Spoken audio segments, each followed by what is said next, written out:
Mes chers frères et sœurs, aujourd'hui nous allons analyser les Saint-Coran ensemble. Si vraiment le Saint-Coran est la parole d'Allah, aujourd'hui nous allons savoir.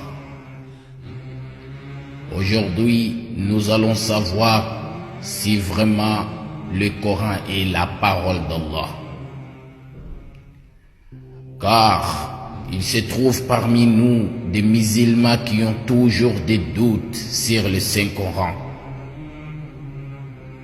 Et si parmi nous il y a des musulmans qui ont des doutes sur le Saint-Coran, qu'en est-il les non-musulmans?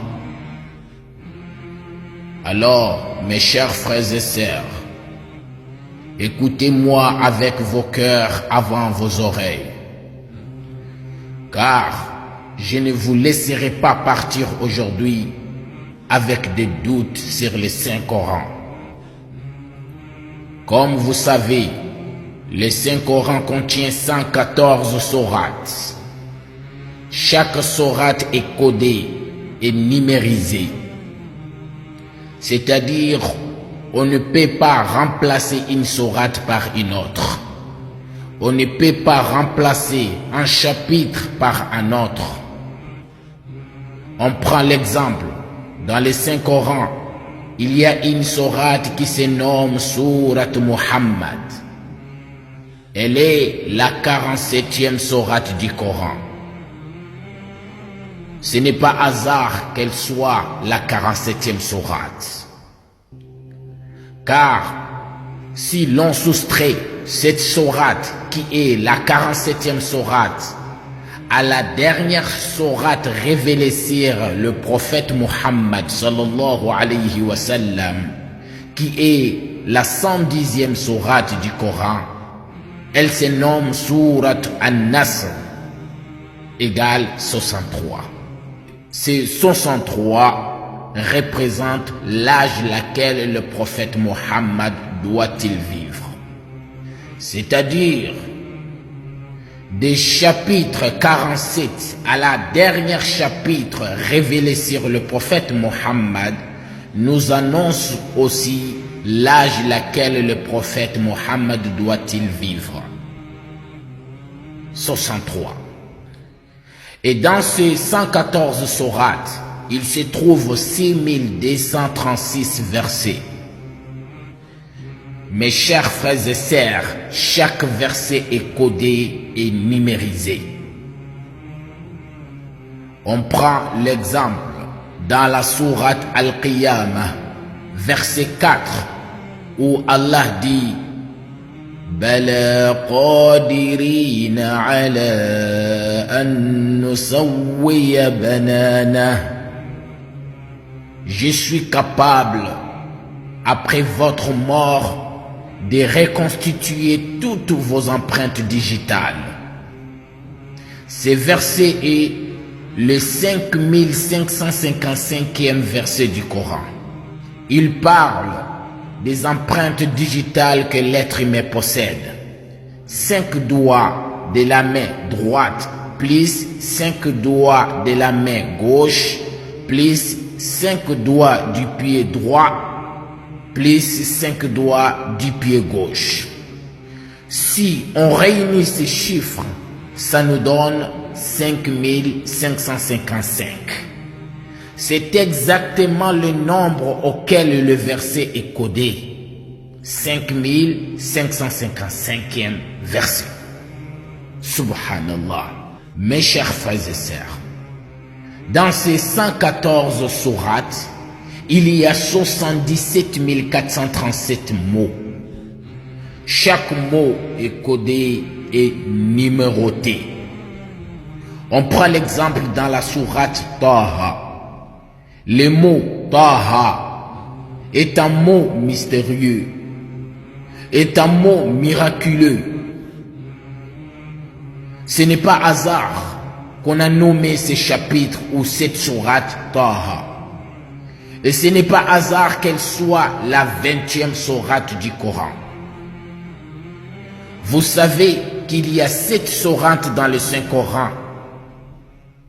et que chaque nom de ces 7 sourates possède les lettres Ta.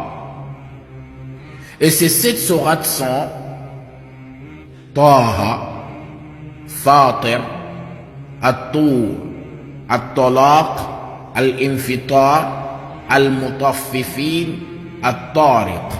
Et aussi, il y a 4 sourates qui débutent par lettre Ta. Ces 4 sourates sont Surat Taha, Surat Shu'ara, qui débute par Ta Sin Mim, Surat Naml, qui débute par Ta Sin, et Surat Al-Qasas, qui débute par Ta Sin Mim.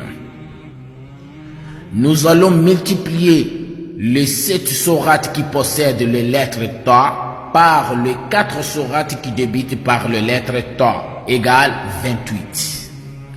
C'est-à-dire 7 fois 4 égale 28. Et c'est exactement le nombre de lettres Ta qui se trouvent dans la sourate Taha. Les lettres Ta est répétée dans la sourate Taha 28 fois.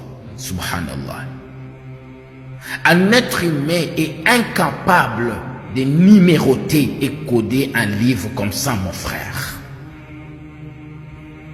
Et ce qui est le plus étonnant et choquant, c'est que dans le Saint-Coran, les lettres Ta est répétée 1273 fois.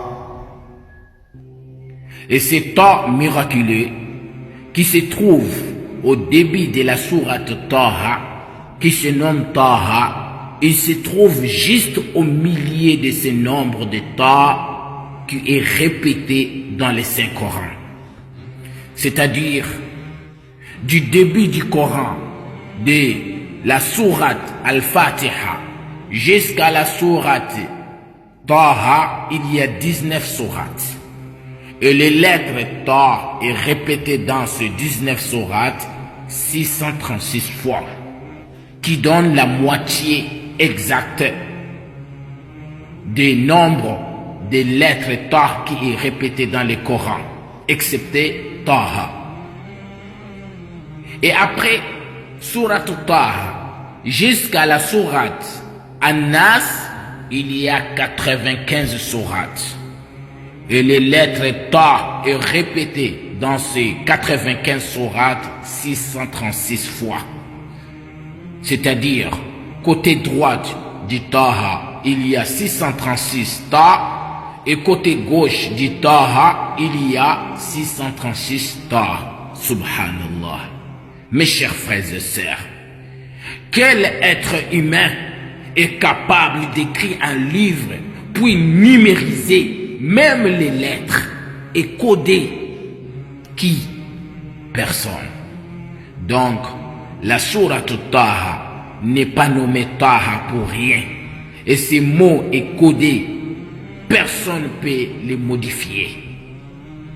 Personne ne peut modifier un seul mot parmi le mots du Coran.